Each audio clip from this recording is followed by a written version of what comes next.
걸쳐서 말씀을 전해드리려고 합니다.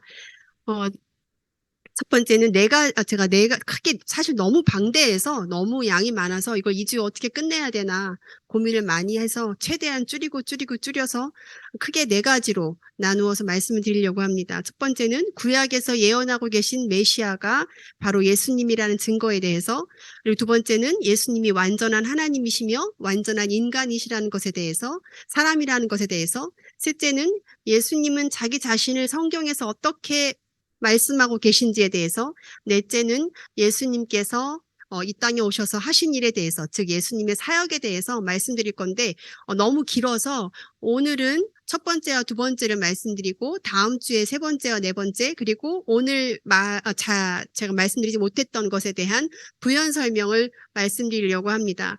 아까 표지사님 말씀해 주셨던 것처럼 좀 아멘을 크게 해주셨으면 좋겠습니다.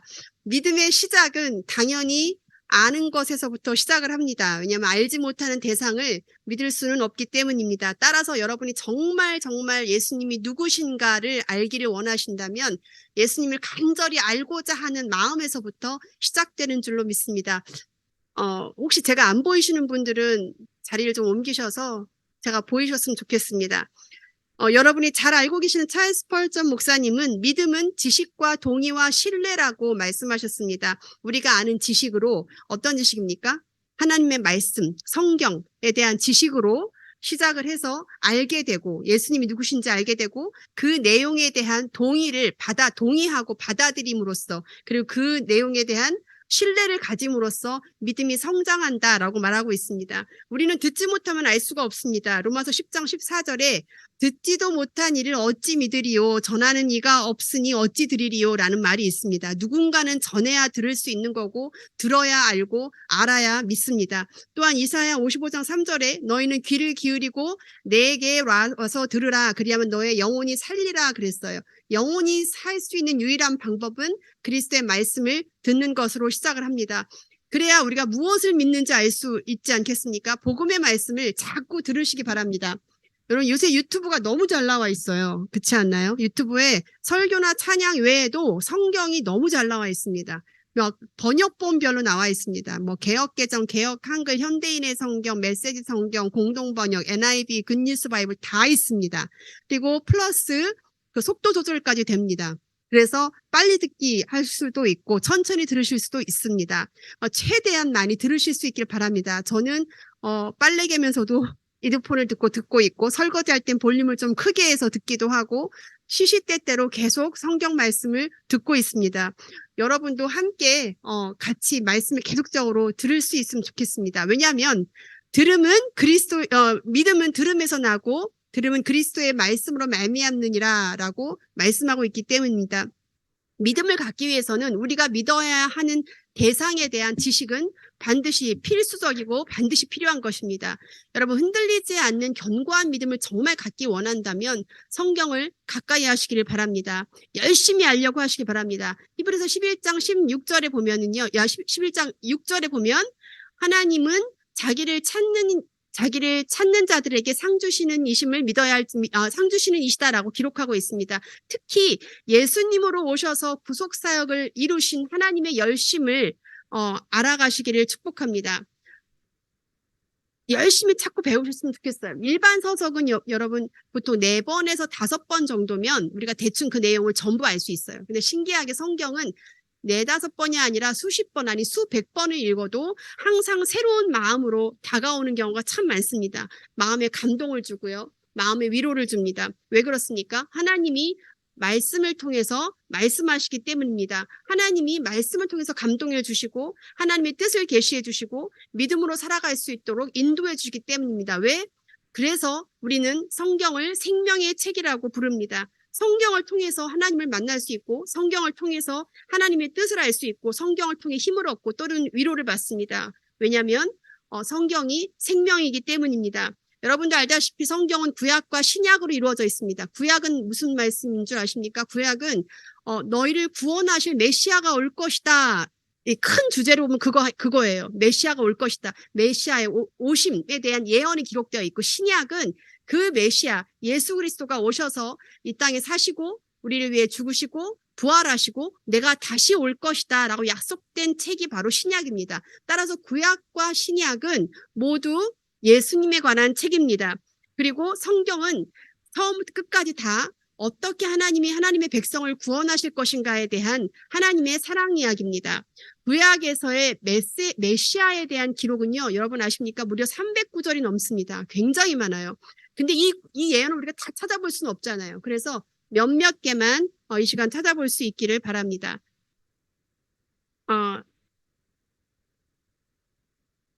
자, 미가서 5장 2절 말씀입니다. 다 같이 한번 읽어볼까요? 시작.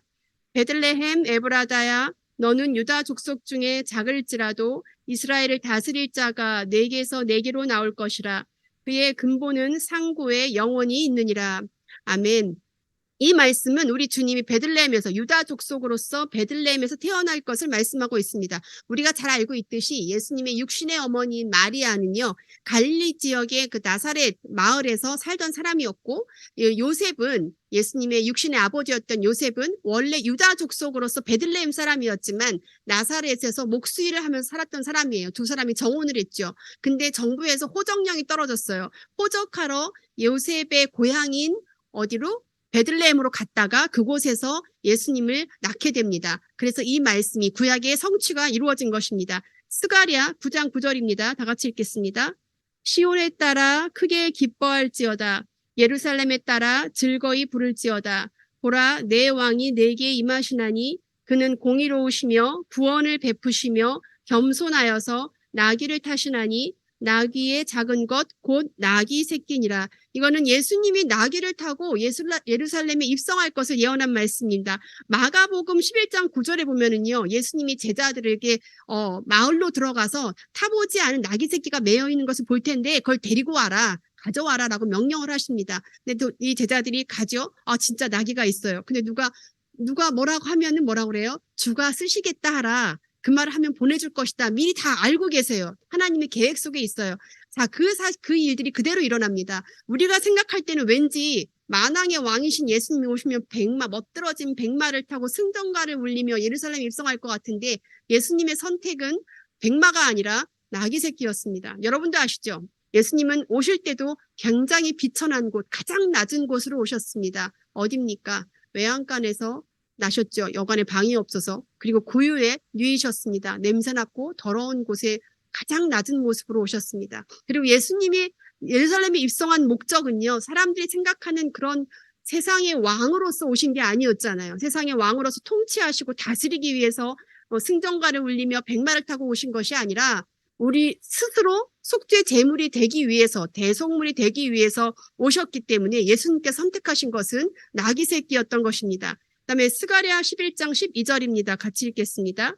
내가 그들에게 이르되 너희가 좋게 여기거든 내 품삯을 내게 주고 그렇지 아니하거든 그만두라.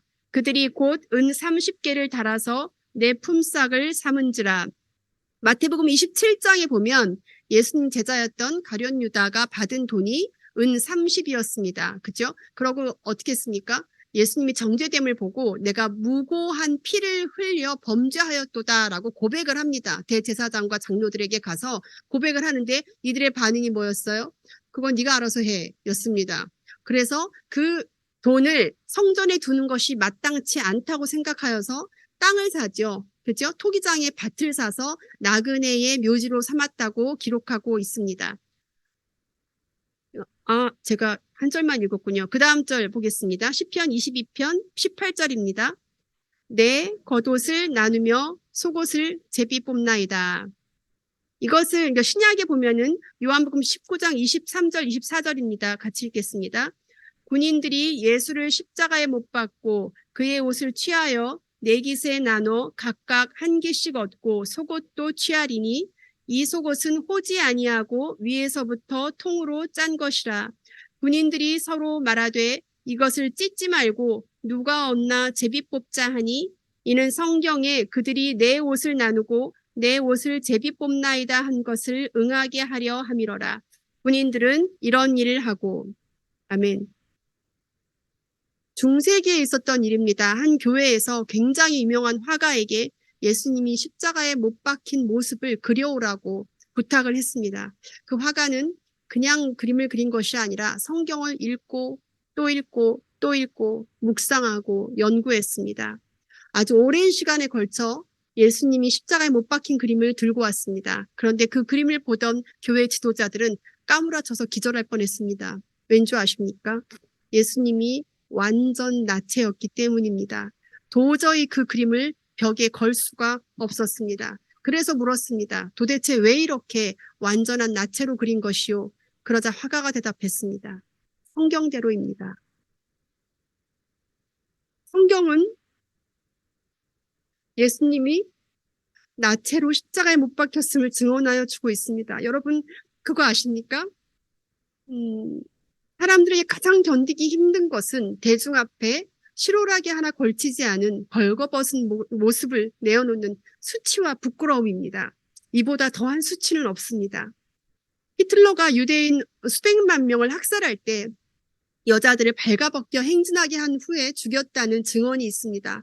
대중 앞에서 발가벗겨진 채 걷는 것은 아마도 그들이 내가 죽을 것이다 라는 그 고통보다 훨씬 더 심한 수치와 부끄러움이었을 것입니다.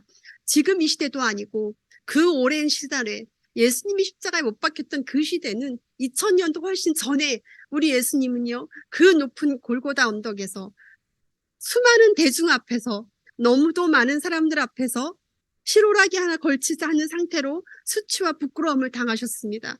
여러분 그거는 내가 당해야 할 수치였습니다. 여러분 내가 당해야 할 부끄러움이었습니다. 내가 당해야 할 그 부끄러움과 그 수치를 우리 예수님이 당하시고 우리 예수님이 겪으셨습니다. 내 부끄러움과 수치는 십자가 뒤에 감추시고 우리 예수님께서 나 대신 그 수치와 부끄러움을 당하신 것입니다. 우리의 죄를 위해서 선택하신 그분의 결정이었습니다. 제가 이 말씀을 준비할 때 너무나 마음에 아파서 너무 많이 울었어요. 이 말씀을 준비하면서 내가 무엇인데, 내가 어떤 존재인데 우리 예수님이 그렇게까지 하셨어야 했을까?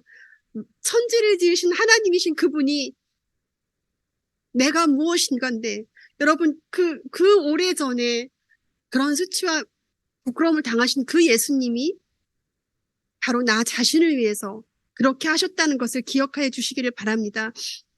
그러므로 인해서 예수님은 구약의 예언을 성취하신 것입니다. 민수기 9장 12절 말씀입니다. 같이 읽겠습니다.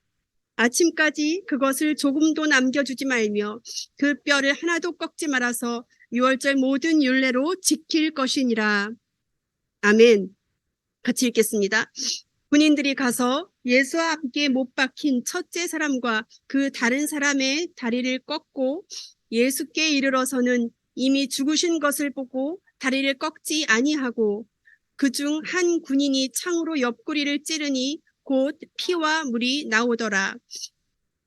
네, 같은 말씀이시죠? 그죠? 그 일을 이룬 것은 성경을 응하게 함이리라 그랬어요. 여러분 십자가형이 끝나면 다리뼈를 꺾어서 확인 사살을, 죽었다라는 것을 확인 사살을 하는 것이 당시의 관례였습니다. 그러나 예수님이 숨을 거두신 것을 확인한 군병들은 예수님의 다리를 꺾지 않았습니다. 뼈를 꺾지 않았다라는 것은 예수님께서 유월절에 양이 되셨다라는 것을 확증하고 있습니다. 양의 희생으로서 이스라엘 백성이 죽음에서 구원받은 것과 마찬가지로 예수 그리스도의 보혈이 우리 죄를 구원하게 하신 것입니다. 여러분 잘 아시죠? 이집트에서 나올 때 하나님이 10가지 재앙을 내리십니다. 10번째 재앙이 뭐였습니까? 큰 소리로. 그쵸? 역시 제일 장자를 치셨죠. 그때 어떻게 죽음을 모면했습니까? 이스라엘 백성은. 그죠? 하나님의 명령대로 양을 잡아서 그 피를 문설주에 바른 집은 죽음의 사자가 그 집을 건너뛰었습니다.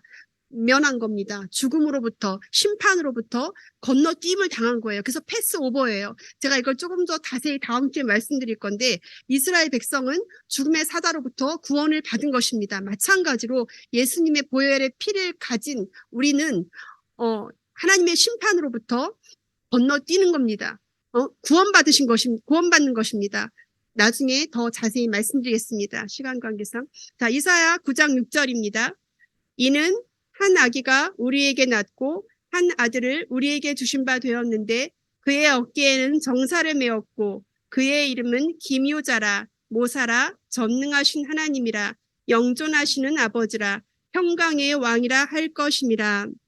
아멘. 이 말씀 역시 하나님이신 예수님이 이 땅에 태어날 걸 예언함과 동시에 예수님이 곧 하나님이라는 것을 말씀하고 있습니다. 거기 나오죠. 전능하신 하나님이라 영존하시는 아버지라 평강의 왕이라. 그 한 아기가 전능하신 하나님이래요. 그 한 아기가 영존하시는 아버지래요. 그 한 아기가 평강의 왕이라고 기록하고 있습니다. 이와 같이 하나님은 구약의 말씀을 통해서 끊임없이 계속 하나님의 구원 계획을 말씀하고 계시고 친히 그 말씀을 이루셨음에도 불구하고 아직도 너무 많은 사람들이 우리 예수님을 메시아로 인정하지 않고 있습니다. 그냥 단지 역사적으로 존재했던 인물, 역사적인 인물이나 선지자 정도로 치부하고 있습니다. 그렇기 때문에 자신의 삶의 주인으로 모시려 하지 않고 있습니다. 우리가 전해야 합니다. 우리가 전해야, 아까 제가 초반부에 말씀드렸죠. 누군가는 전해야 들을 수 있잖아요. 우리가 전해야 들을 수 있고 들어야 알 수 있고 알아야 믿을 수 있습니다. 여러분 대신 수치를 당하신 그 예수님을, 여러분 대신 부끄러움을 당하신 그 예수님을, 여러분 대신 물과 피를 다 쏟으시고 모든 고통을 다 몸에 피와 물이 다 빠졌다는 말라 죽이는 거예요. 여러분. 그 고통을 당하신 그 예수님을 왜 그래야만 했었는지 그 이유를 여러분들이 전해야 다른 사람들이 듣고 알고 믿을 수 있고 구원받을 수 있는 것입니다. 또한 예수님은 완전한 하나님이시며 완전한 인간이십니다. 성경은요 계속해서 예수님이 하나님이시며 인간이시라는 것을 계속해서 말씀하고 있습니다. 하나님께서 우리의 구속 사역을 위해서 인간의 모습으로 온 것이 온 분이 바로 예수 그리스도입니다. 예수님이 하나님이시며 인간이기 때문에 우리의 대속제물이 되실 수 있는 거고 그렇기 때문에 우리의 대제사장이 되실 수 있는 것입니다. 많은 이단들이 둘 중에 하나예요. 예수님의 신성만을 고집하거나 예수님의 인간, 사람됨만을 고집합니다. 신성을 고집하는 분들은 그런 사람들은 예수님의 인성을 부인합니다. 어떻게 하나님이 인간일 수가 있느냐. 반면 예수님의 인성만, 사람됨만 믿는 다른 종교들, 이단들은요. 말이 안 된다. 하나님은 오직 한 분이다라고 얘기를 합니다. 그래서 그 사람들은 뭐라고 그러냐면 예수님이 단지 굉장히 위대한 성자다, 선지자다라고 얘기를 하고 있습니다. 제가 작년에 하나님 누구신가를 2주에 걸쳐서 사경회로 말씀을 드렸었는데 그 말씀을 잠깐 기억을 해봤으면 좋겠습니다. 기억이 나실지 모르겠지만 왜냐하면 예수님이 하나님이시라면 하나님이 가지신 속성을 그대로 다 가지고 있기 때문에 작년에 말씀드린 하나님의 속성을 우리가 반드시 알아야 하기 때문입니다. 제일 첫 번째로 말씀드렸던 것이 무엇이었는지 기억하십니까? 작년에 하나님은 누구신가 해서 기독교의 가장 기본적인 반드시 알아야 되는 첫 번째 하나님의 속성, 하나님은 어떤 하나님이다. 기억하십니까? 아무도 없으십니까? 제일 기본적인 거, 창조주 하나님. 그거를 말씀드렸어요. 그죠? 창조주 하나님이라는 것은 모든 것의 주인이 하나님이시라는 뜻이에요. 반면 창조주 하나님이라는 것은 하나님을 제외한 모든 것이 다 피조물이라는 뜻입니다. 그래서 해와 달과 부처와 모든 것이 아무래도 예수님이 육신의 어머니였던 마리아도 피조물이고 제일 중요한 거 나도 피조물이라고 말씀드렸습니다. 그래서 그 얘기는 뭐예요? 내 주인이 내가 아니라 하나님이다 라고 말씀드렸어요. 왜? 주님이 지으신 분이고 나는 지음받은 존재이기 때문에 그래서 우리는 나를 지으신 그분의 뜻에 합당하게 살아야 돼요. 이게 기본 전제가 깔려있기 때문에 하나님의 창조라는 기본 전제가 깔려있기 때문에 우리는 지음받은 존재로서 하나님의 뜻에 맞게 살아야 하는 것입니다. 다른 종교와 기독교의 차이를 아십니까? 여러분 다른 종교는요. 자기가 간절히 원하는 것들을 얻기 위해서 기도를 합니다. 자기가 간절히 원하는 것을 위해서 금식도 하고요. 자기가 간절히 원하는 것을 위해서 자기 몸을 학대하기도 합니다. 그리고 자기 자녀를 제물로 바치기도 합니다. 그것이 다른 종교의 특징. 반면 기독교는 이 기본 베이스가 기본 전제가 나는 지음받은 존재라는 그 전제 조건이 깔려있기 때문에 내가 원하는 것이 아니라 하나님이 원하시는 것을 알고자 하는 것, 기도하는 것 이것이 기독교입니다. 내가 원하는 것을 간절히 이루기 위해서 기도하는 것이 아니라 하나님이 원하시는 것이 무엇인지 간절히 하는 기도가 그게 진짜 크리스찬입니다. 자, 여러분은 무엇을 믿고 계십니까? 기독교는 종교가 아니라 생명입니다. 믿지 않으면 죽고 믿으면 사는 것이 기독교입니다. 생명이신 예수님이 내 안에 사시면 육신은 죽어도 영원하신 하나님이 내 안에 계시기 때문에 사는 것이고, 주님이 내 안에 계시지 않는다면 살아는 있지만 이미 그 영혼이 믿지 않음으로 영생하는 그 영원하신 예수님이 이 안에 없기 때문에 이미 심판을 받은 상태라고 성경에 기록하고 있습니다. 예수님이 하나님이라는 사실은 성경에 굉장히 많이 나와요. 그걸 또 다 볼 수는 없지만 몇 가지만 살펴보기 원합니다. 여러분 이거 많이 외우시죠? 요한복음 1장 1절 같이 읽겠습니다. 태초에 말씀이 계시니라. 이 말씀이 하나님과 함께 계셨으니 이 말씀은 곧 하나님이라. 이거를 원서를 보면은요, 태초는 세상이 창조된 처음 시간을 의미하는 태초의 개념을 초월한 영원의 의미로 기록되어 있습니다. 그리고 여기서 말씀은 로고스예요. 로고스가 뭐죠, 여러분? 예수 그리스도입니다. 그렇죠? 그리고 이걸 공동 번역에서는 어떻게 써 있냐면 한 처음 천지가 창조되기 전부터 계셨다라고 번역하고 있고, 현대인의 성경에서는 우주가 존재하기 전에 말씀 되시는 그리스도가 계셨다라고 번역하고 있습니다. 즉 예수님은 그 기원을 알 수 없는 존재이다, 영원하신 하나님이다라는 것을 말씀하고 있어요. 이 말씀 외에도 많이 있습니다. 요한복음 1장 18절입니다. 본래 같이 읽겠습니다. 본래 하나님을 본 사람이 없으되 아버지 품속에 있는 독생하신 하나님이 나타내셨느니라. 아멘. 아버지의 독생자는 말씀과 생명과 빛과 은혜의 실제로 하나님을 나타내 보이셨습니다. 아무도 하나님을 볼 수 없었어요, 예전에는. 그렇죠? 하지만 인간의 몸을 입고 오신 예수 그리스도를 통해서 우리는 하나님을 만날 수 있게 되었습니다. 요한복음 14장 8절 9절에 보면 아버지를 보여달라고 예수님의 제자였던 빌립이 요구를 해요. 그러자 예수님 뭐라고 말씀하셨어요? 빌립아, 내가 이렇게 오랫동안 너랑 함께 있었는데 네가 알지 못하느냐? 나를 본 자는 아버지를 보았거늘 어찌하여 아버지를 보이라 하느냐라고 말씀하고 계십니다. 죄인인 우리는 하나님을 보면 죽습니다. 그러나 예수님께서 우리의 죄를 자신이 대신 지심으로 하나님께 나아갈 수 있는 구원의 통로를 열어놓으신 것입니다. 자, 사도행전 20장 28절 같이 읽겠습니다. 여러분은 자기를 위하여 또는 온 양떼를 위하여 삼가라. 성령이 그들 가운데 여러분을 감독자로 삼고 하나님이 자기 피로 사신 교회를 보살피게 하셨느니라. 우리를 위해 십자가의 피를 흘리신 예수님을 하나님으로 기록하고 있습니다. 뭐라고 써 있어요? 하나님이 자기 피로 사신 교회를 이라고 써 있어요. 그렇죠? 그 하나님이 자기 피로 세우신 것이 바로 교회입니다. 그래서 교회의 주인은 누구입니까? 자, 식곤증이 오시나요? 교회의 주인은 누구십니까? 네, 성자 하나님이십니다. 예수님이세요. 교회의 주인은 목사님이 돼서도 안 되고 장로님이 돼서도 안 되고 그 누구가 사람이 돼서는 안 됩니다. 교회는 하나님이 자기 피로 세우신 곳, 그곳이 바로 교회입니다. 로마서 9장 5절입니다. 같이 읽겠습니다. 조상들도 그들의 것이요 육신으로 하면 그리스도가 그들에서 나셨으니 그는 만물 위에 계셔서 세세의 찬양을 받으실 하나님이시라 그랬어요. 세세의 찬양을 받으실 하나님이시라. 말씀만 계속 보겠습니다. 요한일서 5장 20절입니다.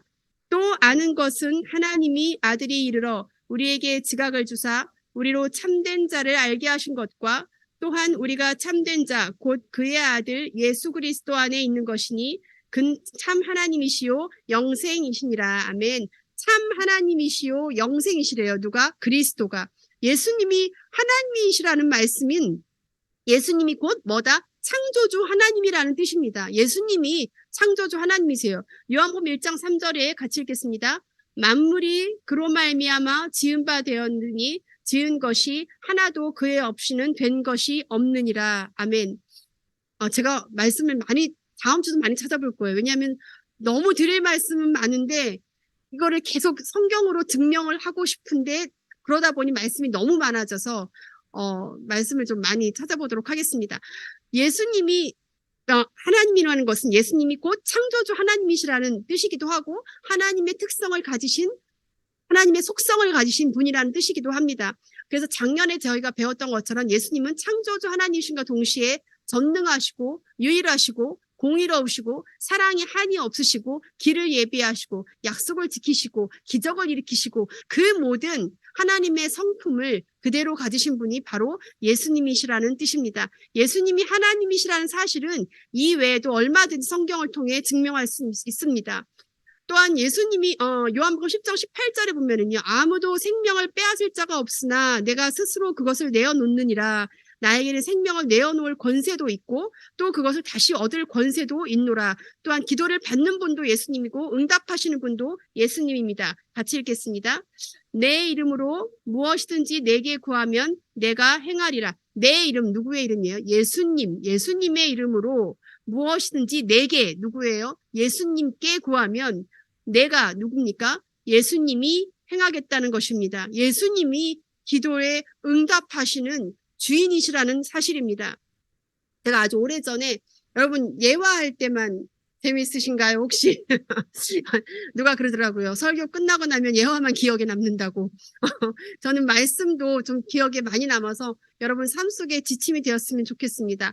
예전에 제가 싱글 때 결혼하기 전에 저희 남편을 만나기 전에 천주교에 굉장히 열심히신 분이 저와 저희 엄마를 전도하기 위해서 저희 집에 온 적이 있습니다. 그래서 그분이 하는 말이 제가 물어봤거든요. 아니 도대체 왜 마리아한테 기도를 하는 거예요? 그랬더니 그분이 하는 말씀이 마리아가 예수님 엄마이기 때문에 마리아를 통해 기도를 하면 아무래도 엄마가 이렇게 아들한테 얘기하면 더 잘 들어주지 않겠느냐 그런 거예요. 그러니까 아니 엄마 말을 좀 잘 들을 테니까 그렇지 않겠냐고. 그래서 그 이유가 그거래요. 그래서 제가 그때 그분께 뭐라고 했는지 아십니까? 혹시 예수님이 십자가에 돌아가셨을 때 휘장이 찢어진 사실을 알고 계십니까? 였습니다. 잘못 오셨죠. 하필 전도사 집에 오셔가지고. 그쵸?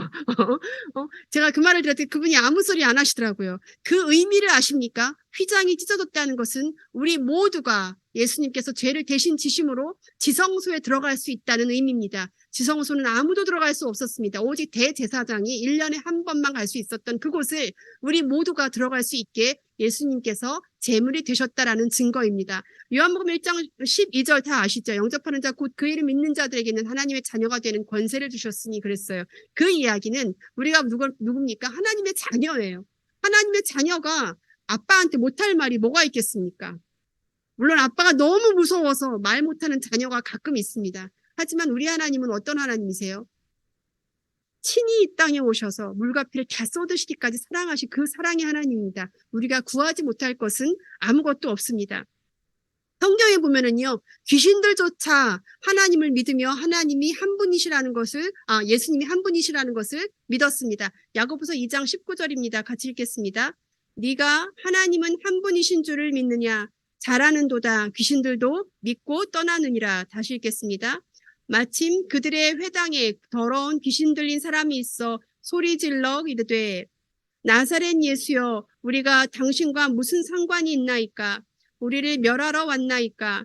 나는 당신이 누구인 줄 아노니 하나님의 거룩한 자이니다. 마귀도 예수님이 하나님의 아들이시고 하나님이신 줄을 알고 있었다라는 것입니다. 여러분 예수님이 창조주 하나님이시다라는 것을 부인하면 전부 가짜가 될 수 있습니다. 로마서 10장 9절 10절 읽겠습니다. 같이 시작. 내가 만일 내 입으로 예수를 주로 시인하며 또 하나님께서 그를 죽은 자 가운데서 살리신 것을 네 마음에 믿으면 구원을 받으리라. 사람이 마음으로 믿어 의에 이르고 입으로 시인하여 구원에 이르느니라. 아멘. 여기에 구원에 이르는 방법이 나와 있습니다. 마음으로 믿고 입으로 시인해야 된다는 거예요. 근데 많은 분들이 마음으로 믿지 않고 머리로 알고 입으로 시인을 하는 경우가 많습니다. 그래서 삶이 바뀌지 않습니다, 여러분. 신앙생활을 40년, 50년 하고 모태신앙으로 쭉 자랐는데도 불구하고 교회 생활과 나의 삶이 너무나 다른 사람들이 참 많습니다. 여러분 마음으로 믿어야 돼요. 내가 느껴야 합니다. 내가 느끼고 경험하고 내가 체험되어져야 그래서 매일의 삶 속에서 주님의 음성을 들을 수 있어야 우리가 그리스도인으로서 살아갈 수 있는 힘을 받을 수 있습니다. 예수님이 만물의 주인인 것과 구원자이신 것을 믿어야 합니다. 만물의 주인은 창조주 하나님이시라는 것을 말하는 것입니다. 예수님이 인간의 죄를 위해서 이 땅에 오신 하나님이십니다. 성경은 예수님이 만물의 주인이라고 말씀하고 있습니다. 같이 읽겠습니다. 이는 만물이 주에게서 나오고 주로 말미암고 주에게로 돌아감이라. 그에게 영광이 세세히 있을지어다. 아멘. 그렇다면 예수님이 왜 인간의 몸으로 오셨을까요? 누가 그러더라고요. 그렇게 전능하신 그분이 그냥 싹 다 구원해 버리시지 굳이 왜 인간의 몸을 입고 이 땅에 오셨을까? 그런 말을 하죠. 아마 제가 지금 드리려고 하는 예화가 이런 생각을 갖고 있었던 사람이지 않은가 생각됩니다. 어느 추운 성탄절날 예수님을 영접하지 않은 남자가 죄송합니다. 말이 자꾸 꼬여요. 자기 가족들은 다 교회를 보내고 성탄절이라 와이프와 아이들 다 교회 보내고 혼자 집에서 너무 추워서 화롯불을 켜고 집에 있었다고 합니다. 근데 그때 너무 춥다 보니까 이 작은 아기 새가 비틀거리며 불빛이 들어오는 곳으로 자꾸 들어오려고 창문을 팍팍 부딪혔다고 합니다. 근데 그 모습을 바라보던 이 남자가 그 아기 새가 너무 불쌍하고 짠해서 안으로 들여보내주고 싶었습니다. 너무 추우니까. 그래서 창문을 좀 열어주려고 다가가서 창문을 여니까 어떻게 했겠어요? 후두둑 날아가 버렸습니다. 그다음 좀 있다가 다시 부딪혀요. 계속 부딪힙니다. 그래서 이 남자가 어떻게 해서든 안으로 들여보내주려고 이쪽 창문을 열었다가 저쪽 창문을 열었다가 했는데 계속 새는 이리 도망가고 저리 도망가고 남자를 피해서 반대로 계속 도망가고 있었습니다. 그때 이 남자가 생각했다고 합니다. 차라리 내가 새가 되어서 내가 너에게 나의 마음을 전해줄 수 있었으면 좋겠다.